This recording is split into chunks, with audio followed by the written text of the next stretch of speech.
ब्रह्मा पीड कुबलया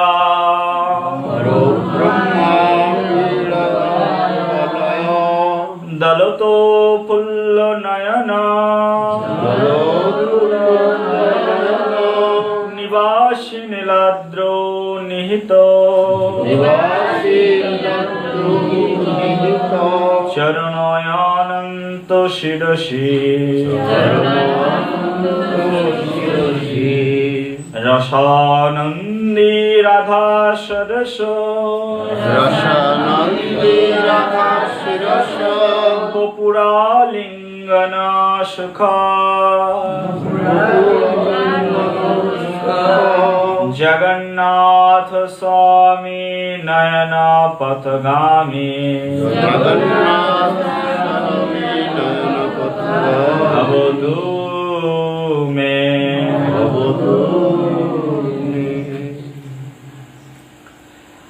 তো আজকের শ্লোকে বন্দনা করা হয়েছে, বলা হচ্ছে পরব্রহ্মা পীড় কুবালয় দলত ফুল্ল নয়ন নিবাস নীলাদ্রি নিহিত চরণ অনন্ত শিরসি। পরব্রহ্মা পীড় কুবালয় অর্থাৎ যিনি পরম ব্রহ্ম, পরম অর্চনীয় পরম ব্রহ্ম। এই পরব্রহ্ম পীড় কুবালয় শব্দের অর্থ হচ্ছে যিনি পরম অর্চনীয় পরব্রহ্ম। দলত ফুল্ল নয়ন, দলত ফুল্ল নয়ন যার অর্থ হচ্ছে যার নেত্র যুগল, দলত ফুল নয়ন নেত্র যুগল দুই চোখ, কমল দলের ন্যায় উৎফুল্ল, উৎফুল্ল কমল দলের নয় ন্যায়, কমল দল কমলের পাপড়ির মতো, হ্যাঁ কমল দলের ন্যায় উৎফুল্ল যার দুনয়ন যুগল। তাই বলছে মহাপ্রভু বন্দনা করে যে পরব্রহ্ম পীড়, যিনি পরব্রহ্ম সকলের অর্চনীয় যিনি, তিনি হচ্ছেন পরব্রহ্ম। আর তিনি দলত ফুল্ল নয়ন, তিনি হচ্ছেন তার দুই নয়ন দুই চোখ কমলের দলের ন্যায়। আর নিবাসী নীলাদ্রি নীলাদ্রৌ নিহিত, নিবাসী নীলাদ্র নিহিত এই শব্দের অর্থ হচ্ছে যিনি নীলাচলে অবস্থান করছেন। নিবাসী মানে নিবাস করছেন, নীলাদ্র মানে নীলাচলে নিহিত অবস্থান করছেন। নিবাসী নীলাদ্র নিহিত চরণ অনন্ত শিরসি।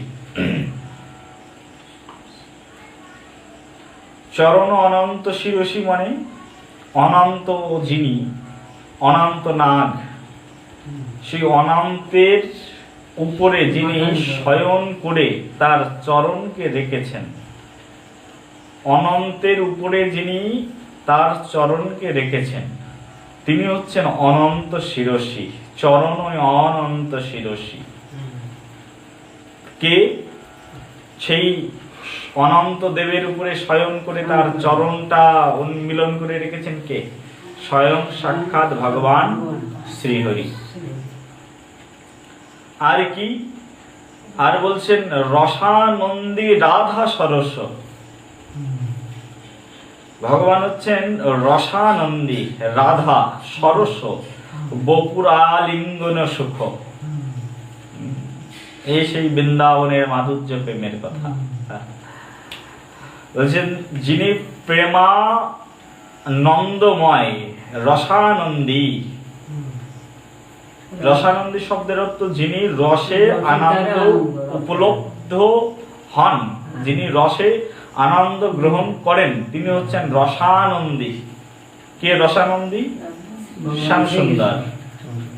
রসানন্দী রাধা সরস, বপুরালিঙ্গন সুখ। যিনি শ্রী রাধিকার রসময়, সরস মানে রসময়, যিনি শ্রী রাধিকার, রাধা সরস অর্থাৎ যিনি শ্রী রাধিকার রসময় রসময় দেহ আলিঙ্গন সুখে, আপনি চুপ করেন। দেহ আলিঙ্গন সুখে অর্থাৎ তার বপুর আলিঙ্গন সুখে মানে তার দেহ আলিঙ্গন সুখ যিনি লাভ করেন, সেই প্রভু শ্যাম সুন্দরী হচ্ছেন কে? জগন্নাথ।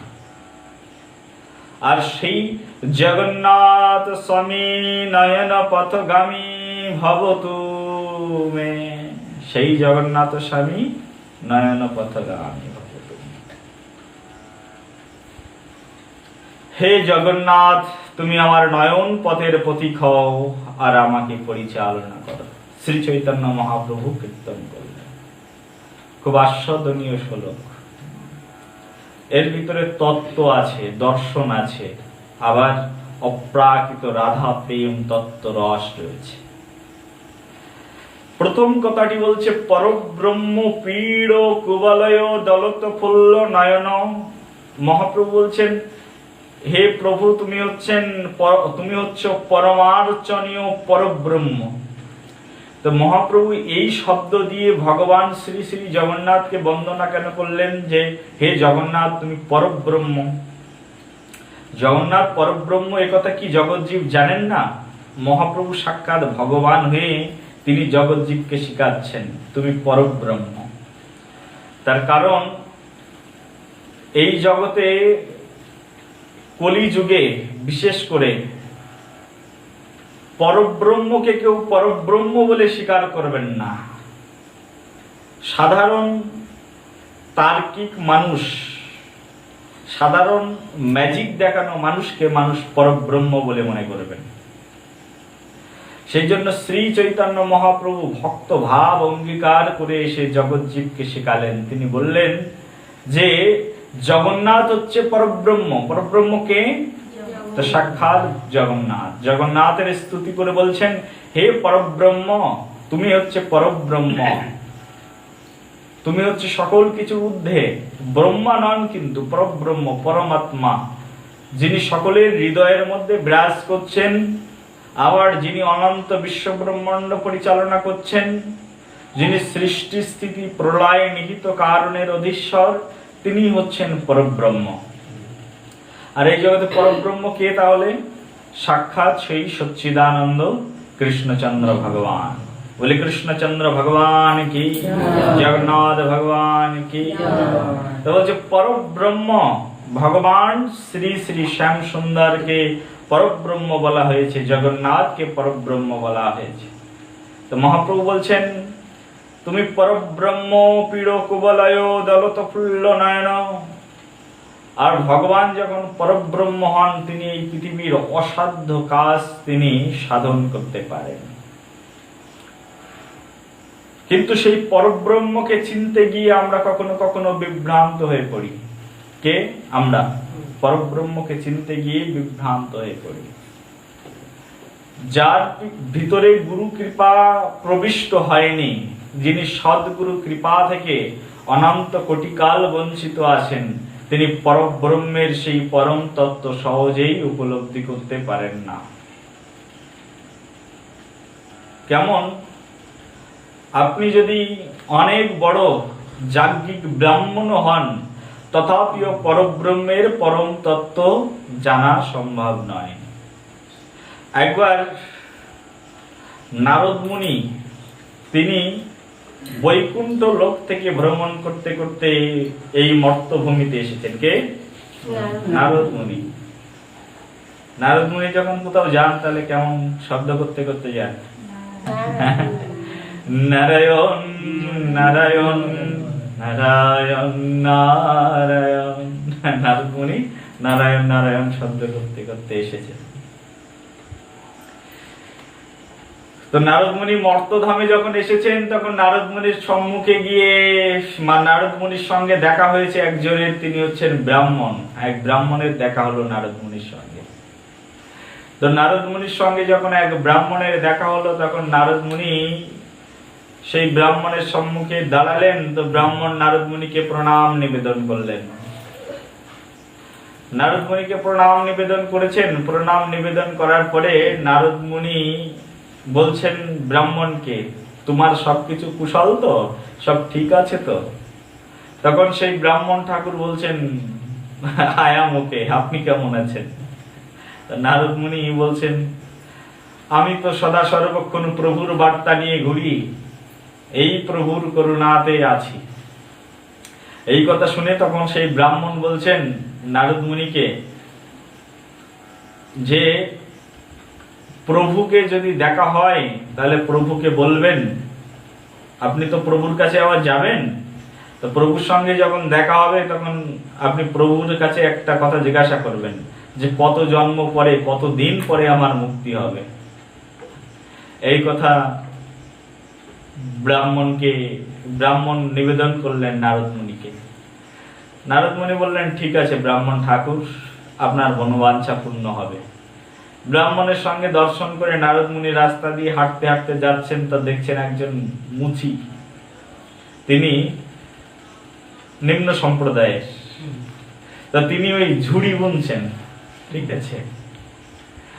তখন নারদ মুনিকে দর্শন করে তিনি একেবারে ভুলণ্ঠিত দণ্ডবাদ প্রণাম করেছেন।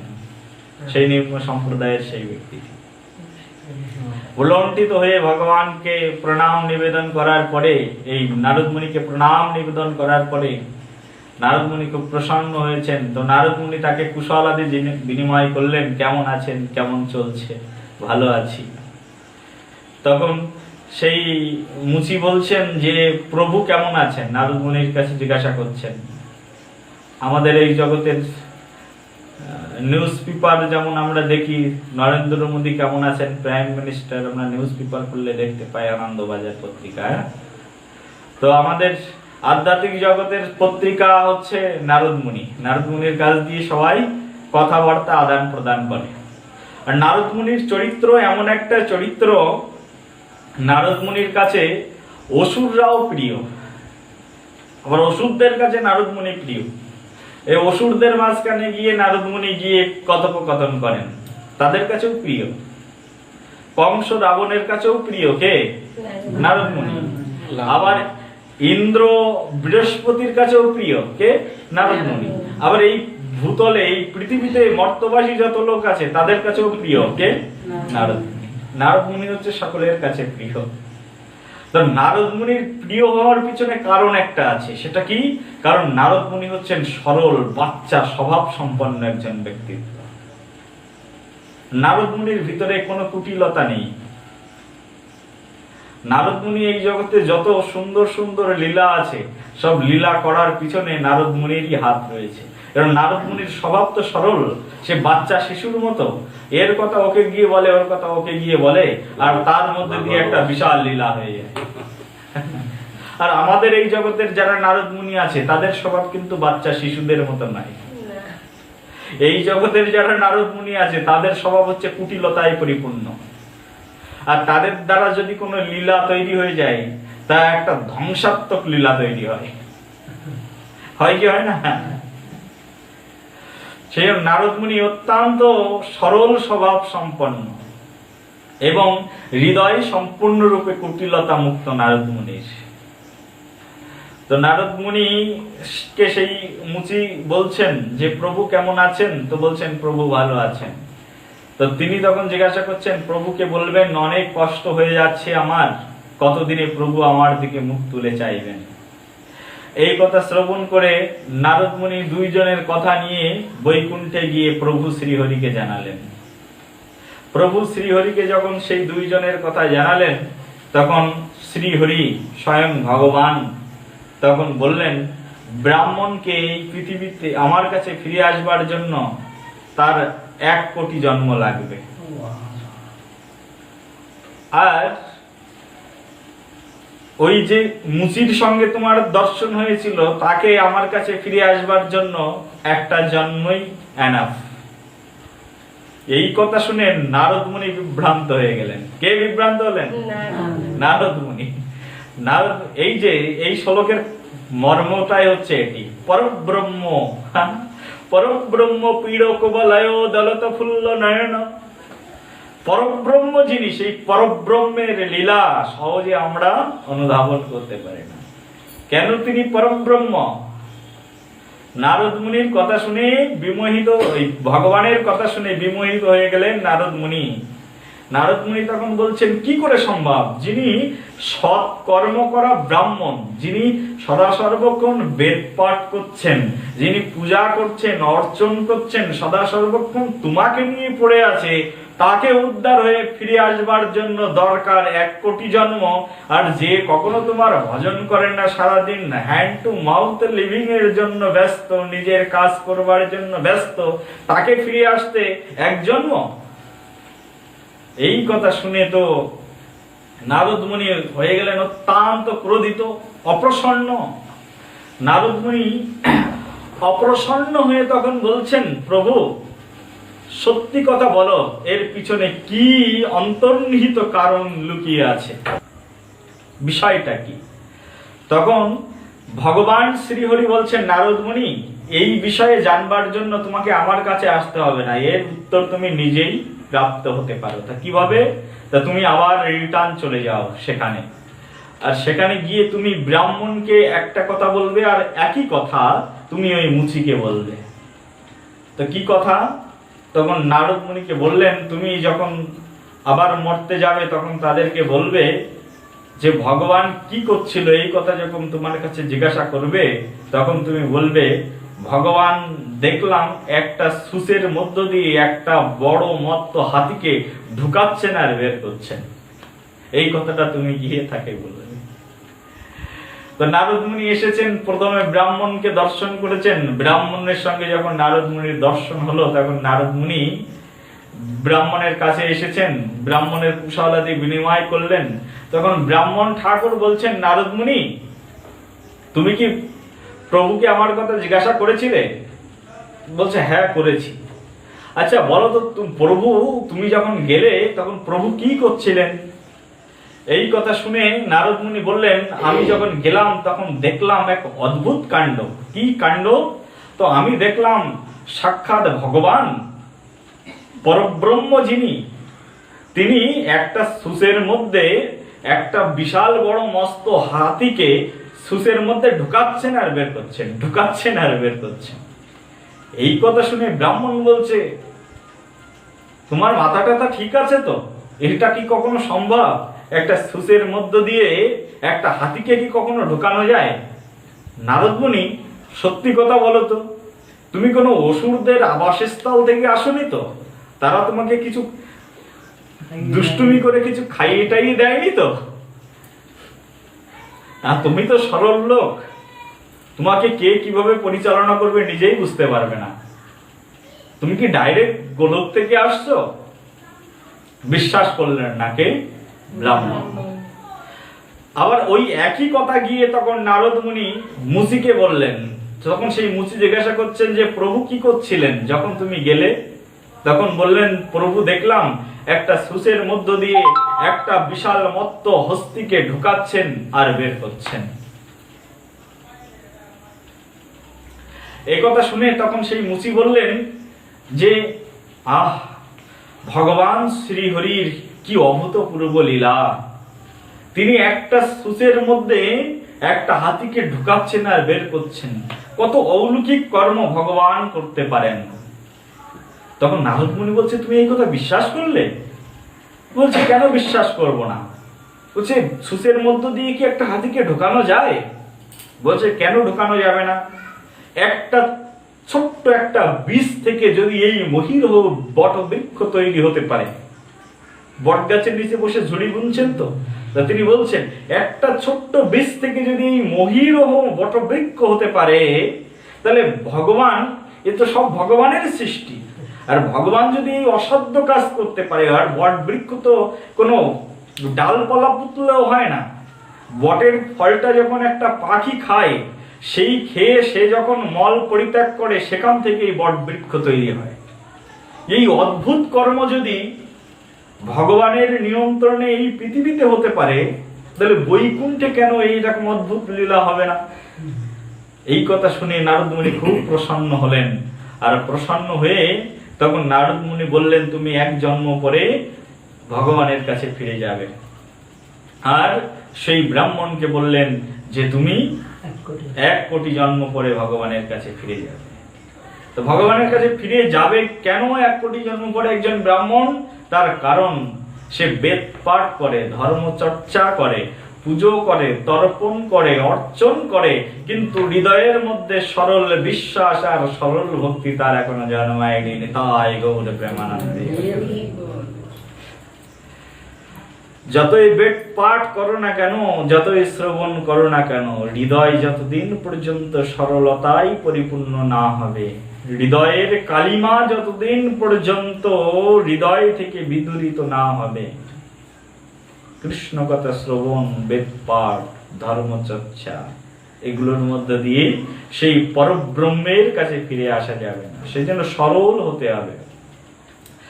তো শাস্ত্র বলছে যে বাচ্চা ছেলের মতো সরল যিনি, তিনি সহজেই কৃষ্ণকে লাভ করতে পারেন। একটা বাচ্চা ছেলে আছে না, একটা বাচ্চা ছেলের ভিতরে যত সরলতা আছে, একটা প্রাপ্তবয়স্ক মানুষের ভিতরে অত সরলতা নেই। ছোট্ট একটা বাচ্চা ছেলে, তাকে ডাকবেন তো সে বিনা দ্বিধায় আপনার কাছে চলে আসবে, সে কোনো কিছু মনে করবে না। আবার একই সঙ্গে ওই ছেলের বাবাকে ডাকবেন, অমুক বাবু একটু শুনে যাও, তখন সে ভাববে যে এ তো আমাকে কোনোদিন ডাকে না, কেন আজকে আমাকে ডাকছে। কিন্তু বাচ্চা ছেলেটা যখন আপনার কাছে আসবে তখন ও কোনো কিছুই ভাববে না, কারণ ওর হৃদয় সরল, কোনো চিন্তাই করবে না, ওর কোনো চিন্তা নেই। কিন্তু ছেলের বাবাকে ডাকবেন, ছেলের বাবা আপনার ডাকার পিছনে কি কারণ থাকতে পারে সে 1000 রকম চিন্তা তার মাথার ভিতরে ঢুকিয়ে নেবে, নেবে না। সেই জন্য ভগবত ভক্তিতে আমাদেরকে একেবারে সরল হতে হবে, এই শিক্ষা আমাদেরকে আচার্যগণ দিয়েছে। আর সরল কি করে হব? গরল হয়ে আছি, কুটিলতায় হৃদয়ে পূর্ণ আছে, তা সরল কি করে হব? তা সরল হওয়ার কি কোনো পথ আছে, খোলা আছে? যে ব্যক্তি একবার কুটিল হয়ে গেছে সে কি কখনো সরল হতে পারে? যে ব্যক্তি একবার জগাই মাদাই হয়ে গেছে সে কি কখনো আর ভগবানের ভক্ত হতে পারে না? পারে না? হ্যাঁ, পারে। জগাই মাদাইয়ের মতো কুটিল ব্যক্তি পৃথিবীতে কে আছে? মহাপ্রভু শ্রীবাস অঙ্গনের মধ্যে বসে কীর্তন করতেন, হরিনাম কীর্তন করতেন, আর পণ্ডিত চাপাল গোপাল গরুর হাড় আর অমৃত ভক্ষণ সেইগুলো ফেলে দিয়ে এসছেন শ্রীবাস অঙ্গনের মধ্যে। আর সারা গ্রামের মানুষকে বললেন, এই শ্রীবাস অঙ্গনে এরা বৈষ্ণব নয়, এরা ভণ্ড বৈষ্ণব, এরা এই দেখো কি ধরনের খাবার খায়, ইত্যাদি ইত্যাদি কথা। জগাই মাদাই কত বড় পাপী ছিলেন, গর্ভবতী মায়ের গর্ভে পর্যন্ত তিনি লাথি মারতে পর্যন্ত দ্বিধাবোধ করতেন না, কৃষ্ণ কথা শুনলে তেড়ে আসতেন। কিন্তু তাদের হৃদয় সরল হয়েছে না হয়নি? এই জগাই মাদাই যখন নিত্যানন্দ প্রভুর করুণাতে উদ্ধার হয়েছেন, উদ্ধার হওয়ার পরে এই জগাই মাদাইয়ের ঘাট আছে, একবার মায়াপুরে যাবেন তো দেখবেন জগাই মাদাই ঘাট আছে, সেই ঘাটের নাম এখনো জগাই মাদাই। জগাই মাদাই যখন উদ্ধার হয়ে গেলেন তখন ওই গঙ্গার তটে যত মানুষ স্নান করতে যেতেন জগাই মাদাই ওখানে বসে থাকতেন জল নিয়ে, আর যত মানুষ গঙ্গাতে স্নান করতে যেতেন সকলের পা ধৌত করে দিতেন, সকলের চরণ ধৌত করে সেই চরণ ধৌত জল গ্রহণ করতেন, সকলের পদ সম্মাহন করে দিতেন এবং বসে বসে বলতেন, তোমরা দূর থেকে এসেছো গঙ্গায় স্নান করতে, তোমাদের পায়ে কোনো আঘাত লাগেনি তো এসো, তোমাদের পাটা আমি টিপে দিই, তোমাদের পদ সেবা করার সুযোগ আমাকে দাও। জগাই মাদাইয়ের মতো মহাপাপী হৃদয় যদি এমন কমলতায় পরিপূর্ণ হয়, আমি 1000 কুটিল হলেও কি আমার হৃদয় কমলতায় পরিপূর্ণ হবে না? হবে কি হবে না? হতে পারে। কি করে হতে পারে? আমার হৃদয় সরল শিশুর মতো কখন হবে? যখন আমি সাধু গুরু বৈষ্ণবের কৃপা পেয়ে যাব। কার কৃপা পেলে? সাধু গুরু বৈষ্ণবের কৃপা। যখন আমি কোন সাধুর কৃপা পাবো, যখন কোন সাধু, কোন মহন্ত, কোন গুরুদেব, যখন কোন পতিত পাবন বৈষ্ণব আমাকে কৃপা করবেন, আর তার সেই কৃপা, তার স্পর্শ আর তার সেই পরম সুখ সঙ্গ গ্রহণের মধ্য দিয়ে আমার হৃদয় পরিবর্তন সাধিত হতে পারে। সাধুর মুখের একটি শব্দ শুনেই আমার হৃদয় কি হতে পারে? পরিবর্তন হয়ে যেতে পারে।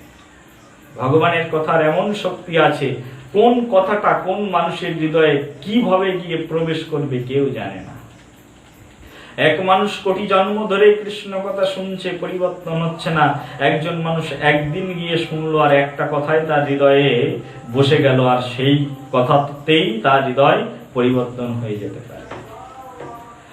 আর সাধু যদি ডাইরেক্ট কাউকে কৃপা করেন, তাহলে সেই সাধুর করুণাতে তার কৃপা হয়ে যেতে পারে।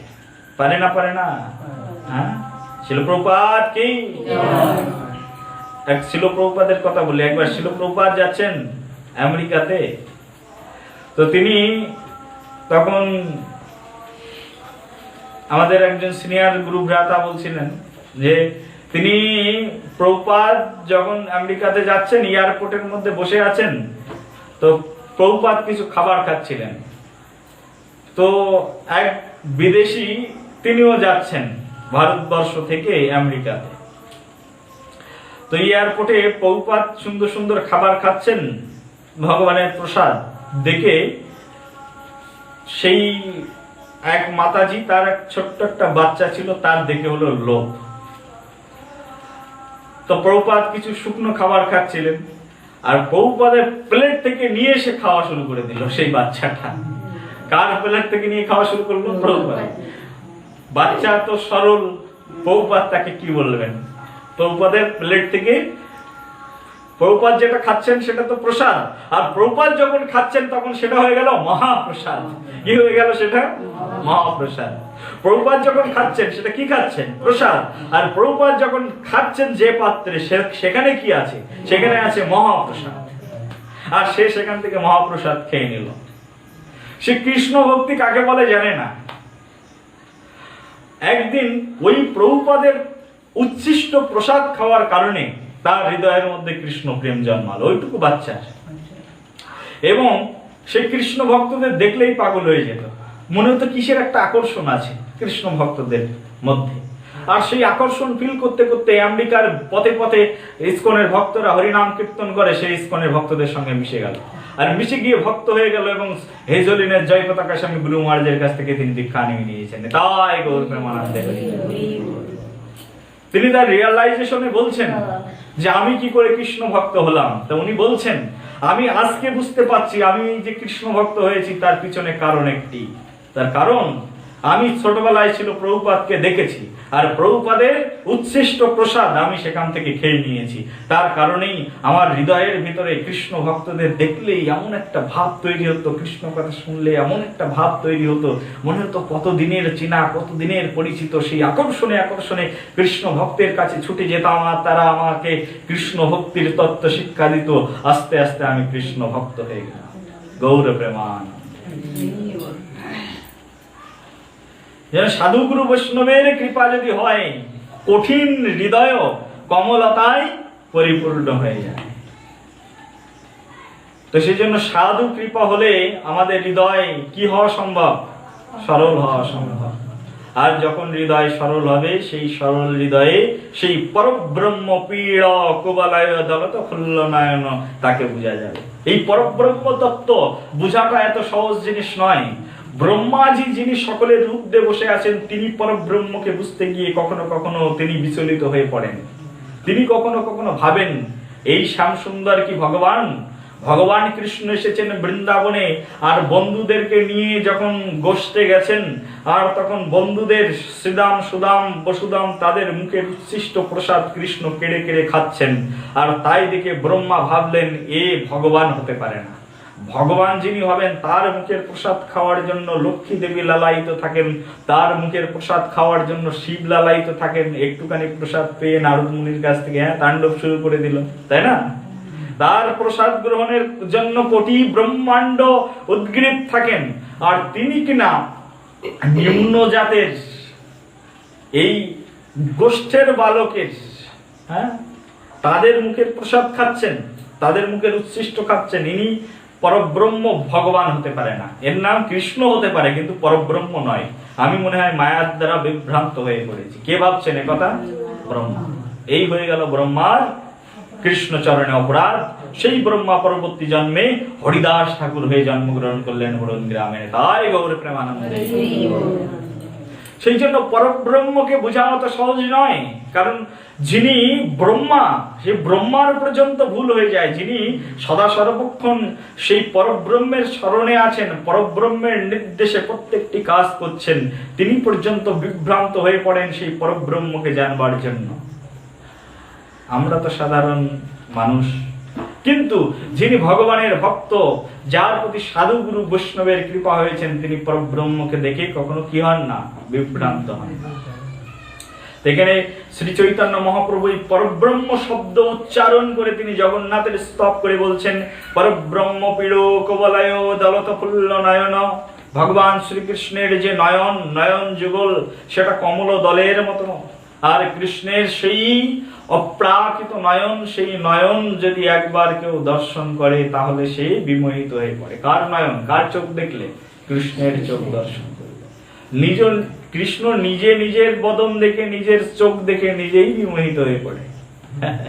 একবার কৃষ্ণ আছেন বৃন্দাবনে, তো যমুনাতে করছেন জল কেলি, যমুনার জলের দিকে তাকিয়েছেন, দৃষ্টিটা এমন করে ফেলেছেন যমুনার জলের দিকে যে শুধু তার নিজের প্রতিচ্ছবি দেখছেন। আর নিজের প্রতিচ্ছবি যখন কৃষ্ণ নিজে দেখলেন, দেখে ভাবলেন, এ আবার কি, এত সুন্দর পুরুষ, এত সুন্দর চক্ষু, এত সুন্দর হতে পারে কেউ? এ তো আমার চেয়ে সুন্দর। কে? কৃষ্ণ ভাবছেন, আমি কি এত সুন্দর? না, আমি এটা হতে পারি না। কৃষ্ণ নিজেকে নিজে দেখে বিমোহিত হয়ে পড়েছেন। তো ভুবনের অন্য অন্য জীবের তো কথা ছেড়েই দিলাম। হ্যাঁ, তো বলছেন যে সেই কৃষ্ণ দলত ফুল্ল নয়ন, যার অপ্রাকৃত নয়ন, সেই নয়ন, কৃষ্ণের নয়নে কেউ যদি নয়ন রেখেছেন, বলে না নয়নে নয়ন রাখো, কৃষ্ণের চোখে যদি একবার কেউ চোখ রেখেছেন, কৃষ্ণ যদি কাউকে একবার চোখ মেলে তাকিয়ে দেখেছেন, তাহলে পৃথিবীর সব কিছু সে ভুলে যাবে, কোনো কিছুই আর মনে রাখতে পারে না। আরে মা যশোদাই ভুলে যেতেন কৃষ্ণের মুখের দিকে তাকিয়ে। একবার এক গোপী গিয়ে বললেন যে, তোমার ছেলে এমন চোর, সে আমার ঘরের মধ্যে ঢোকে আর ঢুকে চুরি করে সব খাবার খায়, শুধু খাবার খাওয়া কি, আর সেগুলো সব চারিদিকে ফেলে নষ্ট করে দিয়ে আসে। খেলে কমে না, কিন্তু ফেলে নষ্ট করে দিয়ে আসে। তার হাতে থাকে একটা ছোট গুলতি, তাই দিয়ে মেরে যত কলসি ভাণ্ডগুলো, ক্ষীর নবনীত ছানা সাজিয়ে সাজিয়ে রাখি বিকিকিনি করবার জন্য, সব ফাটিয়ে দিয়ে চলে আসে। তোমার ছেলেকে একটু শাসন করতে পারো না? তখন মা যশোদা ভাবলেন, কৃষ্ণকে আজ খুব করে শাসন করব। কৃষ্ণ যখন কৃষ্ণকে ধরেছেন মা যশোদা শাসন করতে, তখন কৃষ্ণ বলছেন, মা আমার মুখের দিকে একবার তাকাও। কৃষ্ণের মুখের দিকে মা যশোদা তাকিয়েছেন। তাই বলছে, মা তুমি আমার চোখের দিকে তাকিয়ে বলো তো, আমি কি কোনো অন্যায় করতে পারি? এই কথা যেই কৃষ্ণ বলেছেন, আর মা যশোদা কৃষ্ণের চোখের দিকে তাকিয়ে কৃষ্ণ প্রেমে সব কিছুই ভুলে গেছেন। তাই গৌর প্রেমানন্দ। তো কৃষ্ণ হচ্ছে এমন ভুবন মোহন তার রূপ, ভুবন মোহন তার সেই চক্ষু, কমল দলের ন্যায় সেই চক্ষু। এ একটি কমল ফুল, একটা পদ্ম ফুল শত ভৃঙ্গরকে আকর্ষণ করে, আর কৃষ্ণচন্দ্রের চরণ কোটি কোটি ব্রহ্মাকে, কোটি কোটি জীবকে, শুধুমাত্র একটি ভ্রমর নয়, প্রত্যেকটি জীবকে আকর্ষণ করে, তার আকর্ষণে আকর্ষিত করে তার প্রেমে ভুলিয়ে রাখে। ভগবান কৃষ্ণচন্দ্রের সেই এমন অপ্রাকৃত নয়ন, দলত ফুল্ল নয়ন। তারপরে বলছেন, নিবাসী নীলাদ্র নিহিত চরণ অনন্ত শিরসী। তিনি নীলাচলে কি করছেন? বাস করছেন। সেই প্রভু, যে প্রভু কমল দলের ন্যায় যার চক্ষু, সেই প্রভু বাস করছেন কোথায়? নীলাচলে। নিবাসী নীলাদ্র নিহিত, তিনি নিত্য সেই নীলাচলে বাস করছেন।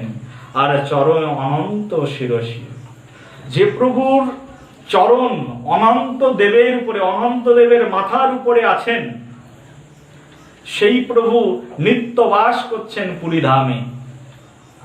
কত বড় কথা।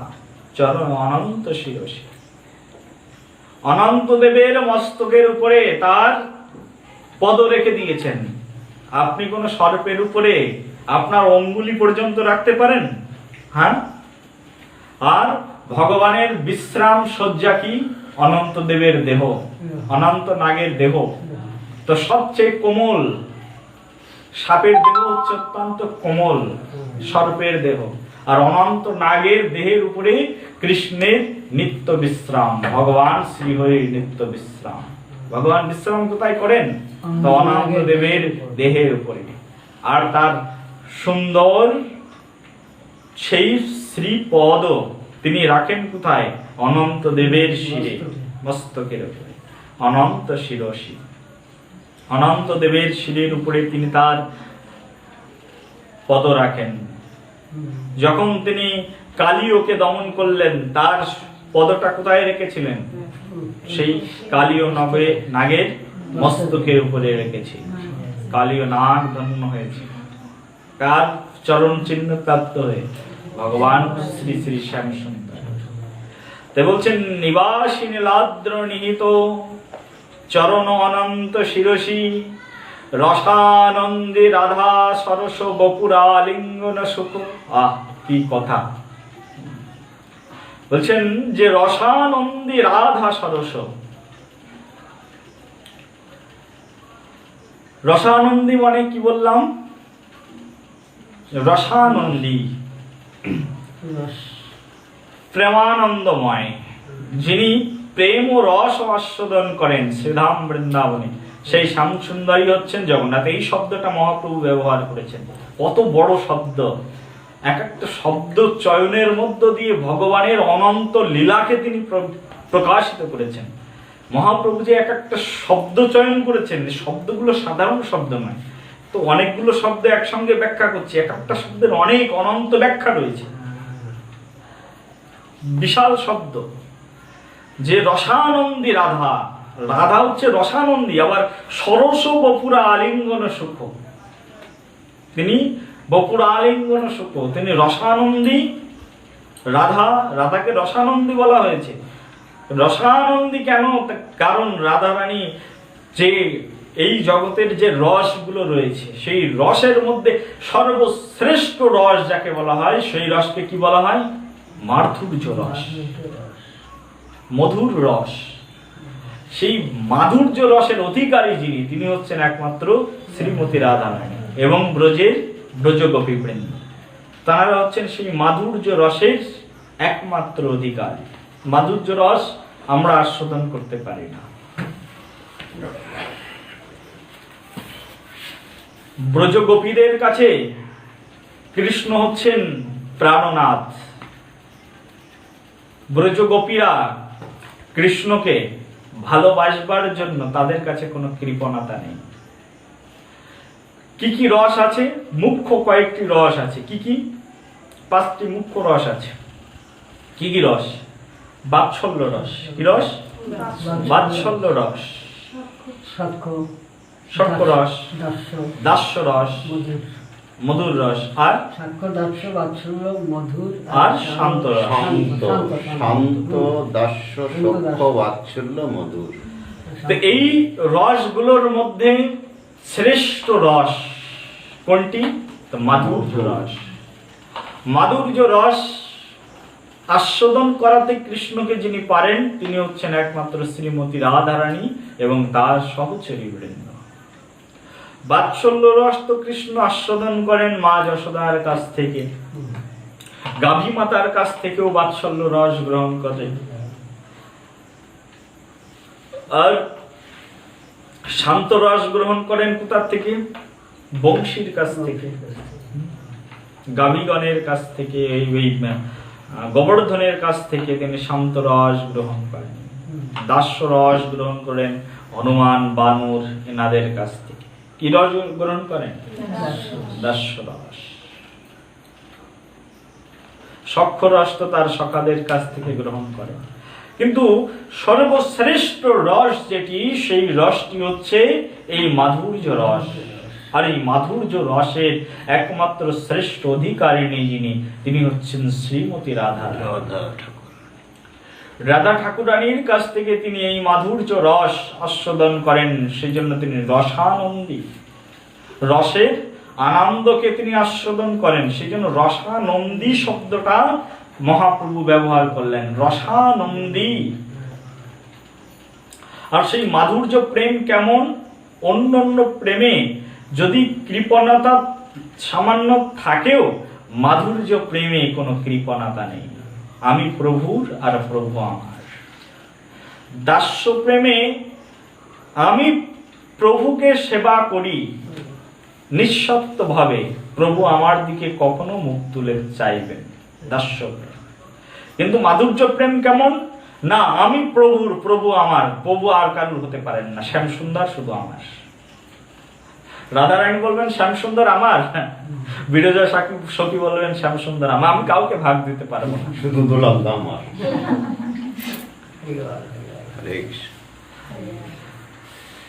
কি অপ্রাকৃত প্রেম! দাস্য প্রেমে একজন রাজার অনেকগুলো চাকর হতে পারে। হনুমান জানেন, আমি যেমন প্রভুর দাস, তেমন বিভীষণও প্রভুর দাস, তেমন সুগ্রীব প্রভুর দাস, হনুমান জানেন। আর জানেন বলে তিনি ইচ্ছা করলেও কিছু করতে পারেন না, কারণ দাস্য প্রেমটা এমন। আর মাধুর্য প্রেম এমন যে মাধুর্য প্রেমে ভাগ হবে না, ভাগ তোমাকে আমি দেব না, প্রভু শুধু আমার আর আমি শুধু প্রভুর। এটা হচ্ছে মাধুর্য প্রেম, এখানে কোনো কৃপণতা নেই এই প্রেমের ভিতরে। সেই জন্য এই প্রেমকে বলা হয় সর্বশ্রেষ্ঠ প্রেম। এই রসকে বলা হয় কি রস? সর্বশ্রেষ্ঠ রস। আর এই সর্বশ্রেষ্ঠ মাধুর্য রস ভগবান শ্রীকৃষ্ণচন্দ্র সেই একমাত্র ব্রজ বৃন্দাবনেই তিনি আস্বাদন করে থাকেন। তো মাধুর্য প্রেম কেমন? যে কৃষ্ণ একবার অসুস্থ লীলায় আছেন, তিনি পরীক্ষা করছেন ভক্তদেরকে, মাধুর্য প্রেমের উৎকর্ষতা পরীক্ষা করছেন। নারদ মুনিকে বলছেন, যাও, আমি তো অসুস্থ, একমাত্র সুস্থ হব আমি কি করলে? তো ভক্তের চরণধুলি আনলে। তখন নারদ মুনি বেরিয়ে গেলেন ভক্তের চরণধুলি আনবার জন্য। যে শিবকে বলছেন, আপনি তো শ্রেষ্ঠ ভক্ত ভগবানের, দিন চরণধুলি। শিব পর্যন্ত দিতে রাজি নন। ভগবানের শ্রেষ্ঠ ভক্তকে শিব, দেবাদিদেব মহাদেব, বৈষ্ণব শ্রেষ্ঠ মহাদেব বলা হয় না? হ্যাঁ, শিব বলছেন আমি ভগবানকে চরণধুলি দিতে পারবো না, ভগবান মরে মরুক আর বাঁচে বাঁচুক, নাকি? হ্যাঁ, পাপের ভয় আছে কার? শিবের। ব্রহ্মাজির কাছে গেছেন, দেবেন না। দেবতাদের কাছে গেছেন, দেবেন না। সারা দেশে সব জায়গায় যাচ্ছেন, যত জায়গায় প্রভুর ভক্ত, গন্ধর্ব কিন্নর, কেউই দেবেন না। সব জায়গা থেকে ঘুরে গেছেন, ঘুরে গিয়ে তিনি তখন বৃন্দাবনে এসেছেন। শেষে বৃন্দাবনে এসে তখন সব জায়গা থেকে নিরাশ হয়ে চলে এসেছেন, কেউ দিতে চায় না, নিরাশ নারদ মুনি। প্রভু সুস্থ হবেন কি করে? বৃন্দাবন এসে ব্রজগোপীদেরকে বলছেন, প্রভু অসুস্থ, চরণধুলি চাই। বলছে, চরণধুলি কতটা চাই? 1 বস্তা, 2 বস্তা? কতটা রথ নিয়ে এসেছো? সব রথ নিয়ে, রথে করে নিয়ে চলে যাও, প্রভুকে সুস্থ করো। কারণ প্রভু আগে আমার, প্রভু হচ্ছে আমার প্রাণ। আর আমার সামান্য চরণধুলির বিনিময়ে যদি প্রভু ভালো হয়ে যায়, এখানে কোনো জ্ঞান নেই। আর এখানে কাজ করছে শিব, ব্রহ্মা, এদের কাছে কাজ করছে কি? জ্ঞান। জ্ঞানটাই সর্বশ্রেষ্ঠ, জ্ঞানের মার্গটাকেই সেখানে উৎকৃষ্ট দেখানো হয়েছে। তারা জ্ঞান দিয়ে বিচার করছেন যে আমি চরণধুলি দিতে পারি না প্রভুকে। জ্ঞান দিয়ে বিচার করলে সেটাকে সর্বশ্রেষ্ঠ ভক্তি বলা হয়। ভক্তি তো আলাদা জিনিস, তার ঊর্ধ্বে হচ্ছে প্রেম। প্রেম এমন একটা বস্তু, সেখানে কোনো কিছুর বাধ্যবাধকতা নেই। তো ব্রজগোপীদের হৃদয়ে রয়েছে সেই প্রেম, আর সেই অপ্রাকৃত প্রেম সেই ব্রজগোপীদের হৃদয়ে থাকবার কারণে তারা বললেন যে প্রভু শ্যামসুন্দরকে চরণধুলি কেন? আমার জীবনের সর্বস্ব দিয়ে প্রভুকে সন্তুষ্ট করাই হচ্ছে আমার কর্তব্য। এবং ভগবানের যারা দাস্য সক্রতির ভক্ত আছে, ভগবানকে আলিঙ্গন দিতে কুণ্ঠাবোধ করেন। কিন্তু যারা দাস্য ভক্ত আছে, প্রভু যদি বসে থাকেন কোনো জায়গায়, প্রভুর পাশে গিয়ে বসেন না, বরঞ্চ প্রভুর সামনে গিয়ে বসেন। প্রভু যদি চেয়ারে বসে থাকবেন, তো দাস্যরতির ভক্ত প্রভুর চরণের পাশে গিয়ে বসে থাকবেন। আর প্রেম আলিঙ্গন দেওয়া তো দূরের কথা। তো প্রভু বৃন্দাবনে সুখ গ্রহণ, বৃন্দাবনে রসানন্দী রাধা সরস বপুরালিঙ্গন সুখ। তিনি যখন বৃন্দাবনে থাকেন, প্রভু শ্যাম সুন্দর বৃন্দাবনে অবস্থান করাকালীন তিনি শ্রীমতী রাধারানীর প্রেম আলিঙ্গন সুখকে তিনি গ্রহণ করেন। আর তাতে রাধারানীর কৃপণতা নেই প্রেমালিঙ্গন প্রদান করবার জন্য। কাকে? প্রভুকে, শ্যাম সুন্দর। কিন্তু দাস্য সক্ষ, দাস্য শান্ত ভক্তের কৃপণতা রয়েছে। ইচ্ছা করলে দাস্য সক্ষ অন্য রসের ভক্তরা প্রভুর যে কোনো সেবা করতে পারে না, কিন্তু যিনি মাধুর্য প্রেমে কৃষ্ণকে ভালোবাসেন, তিনি ইচ্ছা করলে যে কোনো সেবাই করতে পারেন। পারেন না? পারেন না। তিনি ইচ্ছা করলে প্রভুর পা টিপতে পারেন। পারেন না? পারেন না। এটা দাস্য ভক্তের লক্ষণ। দাস্য ভক্ত প্রভুর পা টিপবেন। কিন্তু এখন যদি ব্রজের ব্রজ গোপীগণ শ্রীমতী রাধারানী মনে করেন যে আমি মাধুর্য প্রেমে আছি, আমি প্রভুর চরণ সেবা করব, তিনি করতে পারেন। আবার তিনি দাস্য প্রেমের সেবাও যেমন করতে পারেন, তেমন তিনি বাৎসল্য প্রেমের সেবাও করতে পারেন। করতে পারেন না? পারেন না। তিনি স্নেহ দিতে পারেন। পারেন? সবকিছুই পারেন। তো সেই জন্য মাধুর্য প্রেমকে শ্রেষ্ঠ প্রেম বলে বর্ণনা করা হয়েছে। আর শ্রী চৈতন্য মহাপ্রভু আমাদের সেই মধুর প্রেম শিক্ষা দেওয়ার জন্য এই জগতে অবতীর্ণ হয়েছে। মহাপ্রভুর দেওয়া যে শিক্ষা, সেই প্রেমের শিক্ষাটি হচ্ছে এই সর্বোত্তম শিক্ষা। আর প্রেম হচ্ছে সকলের ঊর্ধ্বে, এই কথা শ্রী চৈতন্য মহাপ্রভু এই কলিযুগে এসে জগৎ জীবকে শিক্ষা প্রদান করেছেন। সকলের ঊর্ধ্বে কি? প্রেম। প্রেমের ঊর্ধ্বে কোনো কিছু নয়। প্রেমের কাছে কোনো নিয়ম নেই, কোনো বাধা নেই। প্রেমের কাছে এই শ্লোকের আস্বাদনীয় বিষয় হচ্ছে রসানন্দী রাধা সরস বপুরালিঙ্গন সুখ। তো শ্রীমতী রাধারানীর কাছ থেকে সেই পরম আলিঙ্গন সুখ ভগবান শ্রীকৃষ্ণচন্দ্র গ্রহণ করেন। আর যে প্রভু আলিঙ্গন সুখ গ্রহণ করেন, সেই প্রভু শ্যামসুন্দরী হচ্ছেন জগন্নাথ। আর শ্রীমতী রাধারানীর সেই প্রেমালিঙ্গন সুখের সামান্য একটু গভীর তত্ত্ব বিশ্লেষণ করি। একবার ভগবান শ্রীকৃষ্ণচন্দ্র তিনি রাসস্থলীতে নৃত্য করছেন, আর শ্যামসুন্দর ভগবান রাসস্থলীতে প্রত্যেক সখীর হাত ধরে ধরে কি করছেন? নৃত্য করছেন। শ্যামসুন্দর বললেন, আজকের এই নৃত্যে যে শ্রেষ্ঠ হবেন আমি তাকে আলিঙ্গন প্রদান করব। আর ভগবান শ্রী শ্রী শ্যামসুন্দরের সেই দেহ আলিঙ্গন, সেই দেহ সুখ গ্রহণ করবার জন্য সকলেই লালায়িত আছেন। কোথায়? সেই বৃন্দাবন। সকলেই যে যার শব্দ মতো নৃত্য করছেন।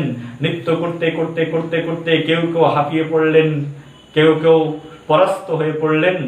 আর সেখানে সর্বশ্রেষ্ঠা নিয়োজিত হলেন শ্রীমতী রাধারানী। রাধারানী তো সাক্ষাৎ শ্রীকৃষ্ণের অনন্ত শক্তির প্রকাশ, তার নিজ শক্তির প্রকাশ। রাধারানীর মতো নৃত্যে পারদর্শী পৃথিবীতে আর কে আছেন? রাধারানী নৃত্য করছেন, সবাই ক্লান্ত হয়ে পড়েছেন। আর যত সখীবৃন্দ আছে সকলের শক্তির উৎসকে শ্রীমতী রাধারানী। সকলের শক্তি কোথা থেকে এসছে? রাধারানীর কাছ থেকে। তো রাধারানী হচ্ছে সকল শক্তির আধার। তো রাধারানীর সঙ্গে কি তারা পারেন? আর সেই রাধারানী শেষ পর্যন্ত শ্যামসুন্দরের সঙ্গে, সেই নটকিশোর নটবরের সঙ্গে তিনি টিকে থাকলেন। আর তখন তিনি শ্যামসুন্দর বলছেন, রাধারানী আমি এখন তোমাকে আলিঙ্গন প্রদান করব। ওই যে কি বপুরা আলিঙ্গন সুখ, মহাপ্রভু শব্দটা ব্যবহার করেছিলেন না, বপুরা আলিঙ্গন সুখ। বলছেন আমি এখন তোমাকে আলিঙ্গন প্রদান করব। তখন সব সখীরা রাধারানীকে আলিঙ্গন দেবেন। পরাস্ত হয়েছেন, মনের মধ্যে হিংসা থাকলেও কিছু করতে পারবে না, কারণ শ্যামসুন্দরকে সন্তুষ্ট করাই হচ্ছে সখীদের কি কর্তব্য।